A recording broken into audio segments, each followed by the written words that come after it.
అఖండ 2 సినిమాకి సంబంధించి కొంతమంది వాంటెడ్గా నెగిటివ్ రివ్యూలు ఇస్తున్నారండి. వాళ్ళు మనుషులేనా అసలు? ఇప్పుడు ఉన్న విషయం చెప్పటం వేరు, కావాలని చెప్పేసి నెగిటివ్గా మాట్లాడటం వేరండి.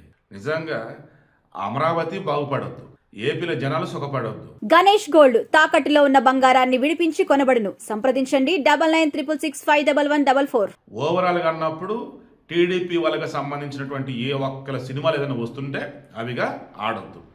ఇది వాళ్ళ బతుకులు. ఎవరు బతుకులంటే మీకు తెలుసు కదా. డైరెక్ట్ పాయింట్ వద్దాం. అఖండ 2 తాండవం, అఖండ తాండవం.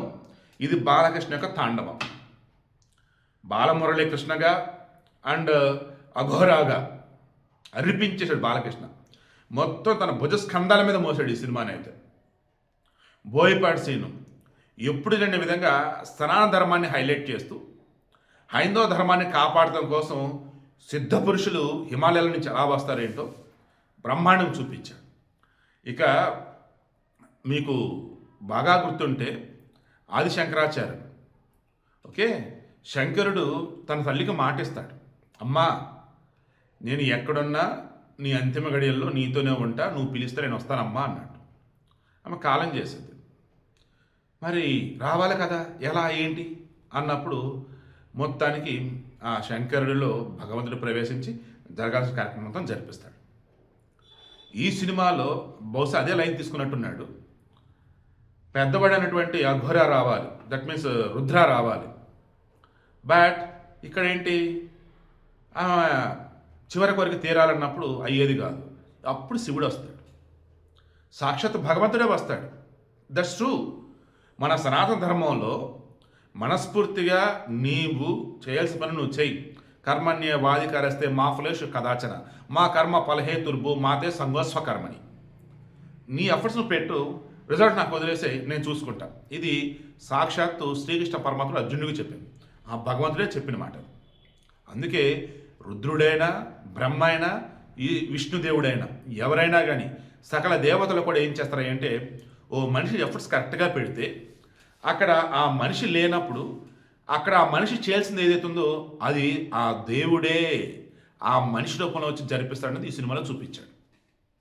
ఇక మన దేశంలో ఈరోజు ప్రజలంతా కూడా ఐక్యమవుతూ ఉన్నారు, అంటే ఐకమత్యంతో ఒకటవుతూ ఉన్నారు. కావాలి మీరు క్రాస్ చెక్ చేసుకోండి. గతంలో ఉన్నప్పుడు ఎవడ పెడితే వాడు ఎలా పెడితే హిందువులను తక్కువ చేశాడు, సనాతన ధర్మాన్ని తక్కువ చేశాడు. ఇప్పుడు అలా ఉండలేకపోతున్నారు, భయం వేస్తుంది వాళ్ళకి. కారణం సనాతన ధర్మం యొక్క గొప్పతనం తెలుసుకొని హిందువులు అంతా ఒకటే గొంతిప్పుతూ ఉన్నారు. ఏ రకంగా మన వారి యొక్క సైలెన్స్ ఇన్నాళ్ళు చూశారు. ఇప్పుడు ఆ సైలెన్స్లోంచి ఒక్కొక్క మాట వస్తుంటే, ఒక్కొక్క మంత్రం వస్తుంటే దానికి అవతల తట్టుకోలేకపోతున్నారు. అది సినిమాలో చూపించారు. ఇక ఇన్నాళ్ళు వచ్చిన సినిమాలను కూడా భారతదేశం అనగానే పాకిస్తాను టెర్రరిస్టులు లైక్ ఇవి చూపిస్తారు వీళ్ళని అన్నట్టు. బట్ ఈ సినిమాలో చైనాని తీసుకున్నాడు. మన గాల్వాన్ లోయ దగ్గర కానీ, ఆ తర్వాత వచ్చేసి మన దగ్గర వచ్చేసి సిహెచ్ఎన్ గ్లేషియర్ కానీ, ఇటు అరుణాచల్ ప్రదేశ్ దగ్గర కానీ చైనా వాడు తొకచాడిస్తూ ఉన్నాడు. ఒకప్పుడు టిబెట్ అనేది ప్రశాంతం ఉన్నటువంటి ఒక దేశం, దాన్ని కబ్జా చేసి పడేశాడు చైనా వాడు. సో ఆ తర్వాత ఏంటి, వాడు ఏ కాడికి ఇండియాలోకి వద్దని చెప్పి చూస్తూ పోతా ఉన్నాడు. బట్ ఈవెన్ 1962 చైనాతో వారు, అప్పుడు కూడా వాడు వెనక్కి వెళ్ళిపోయాడు. ఎందుకంటే వాడు రావాలన్నా మొత్తం హిమాలయాలు దాటుకుని వాడు రావాలి. ఏది వాడికి యుద్ధ సామాగ్రి కావాలన్నా, తిండి తిప్పలు కావాలన్నా. వాడు అల్లకాక చాలే మనం ఇండియాని బెదిరించాం అని చెప్పేసి వెళ్ళిపోయాడు. సో వాడి బెదిరింపులు అన్నవి అప్పుడప్పుడు చేస్తూనే ఉంటాడు. బట్ వాడికి మనం భయపడకూడదు అన్నప్పుడు మరి ఏం చూపాలి, రేయ్ ధర్మం, భారతదేశం అంటే ధర్మం కోసం నిలబడే దేశం. ఇక్కడ ఉండే ప్రతి మనిషి కూడా ధర్మం కోసం పనిచేస్తాడు, ధర్మంగానే ఉంటాడు అన్నది ఈ సినిమాలో చూపించాడు. ధర్మబద్ధంగా మేము ఉన్నప్పుడు మమ్మల్ని ఎవడూ జయించలేడు, మమ్మల్ని ఎవడు ఎదిరించలేడు. ధర్మం కోసం ప్రాణమైన ఇస్తాం, అవతడు ప్రాణమైన తీస్తాం అన్నది సినిమాలో చూపించాడు. చైనా అంటేనే వాడు దేనికైనా తెగిస్తాడు. వాడు తినే తిండి అలాగే ఉంటుంది, వాడు చేసే పనులు అలాగే ఉంటాయి. మన corona virus no doubt it's man made and lab made, Wuhan ల్యాబ్లో అది. ఇప్పుడేంటి మరి, ఇప్పుడు ఈ సినిమాలో చూపించినప్పుడు ఏంటంటే మహాకుంభమేళలో భాగంగా ఆ గంగానది వాటర్లో bio weapon, that means virus కలుపుతాడు. దాంతో చాలామంది చనిపోతారు. అప్పుడు బాలమురళీకృష్ణ కూతురు వచ్చేసి వ్యాక్సిన్ కనిపెడతాం, ఆ వ్యాక్సిన్ అందరికీ ఇవ్వటం లైక్ అలా. ఈలోపు వ్యాక్సిన్ అంతం చేయాలి, ఈమెను అంతం చేయాలని చెప్పేసి చైనోడు పన్నాడు. ఇక అప్పుడు రుద్ర మన అఖండ వస్తాడు, వాళ్ళని వేసి అవతల బారేస్తాడు. అయితే ఇక్కడ చిన్న లాజిక్ మిస్ అయ్యాడు బోయపాటి. వ్యాక్సిన్ అన్నది వ్యాధి వచ్చాక ఇచ్చేది కాదు, వ్యాధి రావడానికి ముందు ఇచ్చారు. వ్యాధి వచ్చాక మెడిసిన్, వ్యాక్సిన్ మాత్రం ముందుగా ఇచ్చేదన్నమాట. Prevention is better than cure అంటారు చూసారు, లైక్ ఆవేలో. సో విషయం ఏంటి మరి, అక్కడ చిన్న లాజిక్ మిస్ అయ్యాడు. తర్వాత ఇప్పటివరకు చైనా వచ్చేసి భారతదేశం అన్నప్పుడు వాడు ఎప్పుడు కూడా ఈ బయోవరెంట్ దిక్కుమాలని కానీ సనాతన ధర్మాన్ని అంతం చేయాలని కానీ వాడు ఎప్పుడు చూడడు. చైనా వాడు వచ్చేసి ఏకడికి ల్యాండ్ ఆ బార్డరు వశం చేసుకోవాలి అంతే. వాడు దేశంలో అల్లకలను సృష్టించాలి అని చెప్పాడు ఎప్పుడు అనుకోడు. మరి ఆ పాయింట్ ఎందుకు తీసుకుంటే నాకు అర్థం కాలేదు బోయపాటి అయితే. ఇక చైనాకి సంబంధించి ఒక చిన్న లాజిక్ మీకు చెప్తాను. బోయపాటి అది మిస్ అయ్యాడు. ఏంటంటే చైనాలో ఉన్నటువంటి వాళ్ళు ఎవరైనా కానీ అక్కడ పార్టీ, కమ్యూనిస్ట్ పార్టీ పెద్దలు ఎవరైతే ఉన్నారో వాళ్ళు చెప్పింది వినాలి. అధికారులు అన్నప్పుడు పైనుంచి పొలిటికల్గా వచ్చేదే వినాలి, వీళ్ళు ఓన్గా చెట్టేట్టుకు ఉండదు. మళ్ళీ పాకిస్తాన్లో ఆర్మీ వాడి ఇష్టం, వాడు నచ్చింది చేసుకుంటూ పోవచ్చు. ఈవెన్ మన దగ్గర కూడా ఆర్మీ అన్నప్పుడు మన పొలిటీషియన్స్ చెప్పిందే చాలా అధికారంలో ఉన్నారు. అదొకటి మిస్ అయ్యాడు. ఎందుకంటే అక్కడున్న ఆర్మీ అధికారులు సొంతంగా డెసిషన్స్ తీసుకుంటారని చెప్పి చూపిస్తా పోయాడు.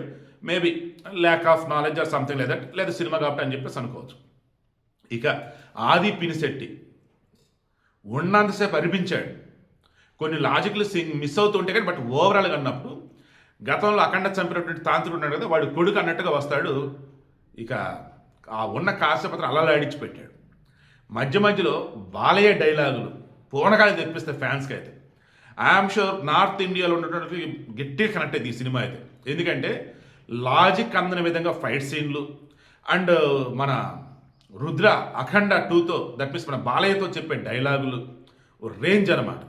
బట్ మధ్య మధ్యలో వచ్చే స్తంభంలో వచ్చేసి బ్యాక్గ్రౌండ్ మ్యూజిక్ కాస్త కొంచెం లౌడ్ అన్న ఫీలింగ్ వచ్చింది, ఎక్కడ శృతి తప్పింది అన్న ఫీలింగ్ వచ్చింది. అఖండతో పోల్చుకుంటే అఖండ 2లో అంత గొప్పగా మీరు మ్యూజిక్ ఎంజాయ్ చేయలేకపోవచ్చు. బట్ ఓవరాల్గా అన్నప్పుడు సనాతన ధర్మానికి సంబంధించి అద్భుతమైన డైలాగులు ఈ సినిమాలో ఎన్నో ఉన్నాయి. సనాతన ధర్మం గొప్పతనం చెబుతూ ఎన్నో ఈ సినిమాలో ఉన్నాయి. అఖండలో వచ్చేసి జగపతి బాబు బాలకృష్ణ, ఈ సినిమాలో వచ్చేసి మురళీమోహన్ బాలకృష్ణ. ఇలా గురు శిష్యులు అన్నట్టుగా కావచ్చు, లేదన్నప్పుడు తను అసలు ఏం చేయాలి ఏంటని చెప్పడం కావచ్చు అలా.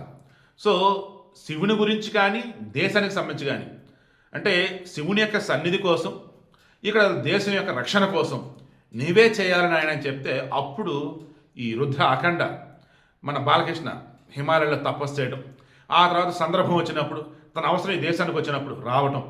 మళ్ళీ చెప్తాను చూడండి, శంభర నగరం ఉంది కదా, అక్కడ కల్కి భగవానుడు వస్తారని చెప్పేసి అంటున్నారు. అది ఎవరికి కనపడదు, బట్ హిమాలయాల్లోనే ఉండిద్ది అది.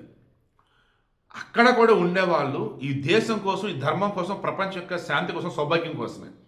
అదే ఇండైరెక్ట్గా సినిమాలో చూపించాడు. నేను మరలా చెప్తున్నా, సినిమాని పిచ్చి పిచ్చి రివ్యూలు చూసి మాత్రం చూడకండి. సినిమాని హార్ట్ఫుల్గా బాలయ్య కోసం, బాలయ్య ఫ్యాన్స్ చెప్పాల్సిన అవసరం గ్యారంటీగా నచ్చింది. రిమైండింగ్ వాళ్ళకి, మీరు ఒక తెలుగు సినిమా చూడాలని వెళ్ళండి, హైందవ ధర్మానికి సంబంధించి సనాతన ధర్మానికి సంబంధించి సినిమా చూడాలని వెళ్ళండి, బాలకృష్ణని ఒక రేంజ్లో చూడాలనుకున్నప్పుడు ఈ సినిమాకి వెళ్ళండి. ఐఎమ్ షూర్ సినిమా అయితే మీకు ఖచ్చితంగా నచ్చిందని నాకైతే అనిపిస్తా ఉంది.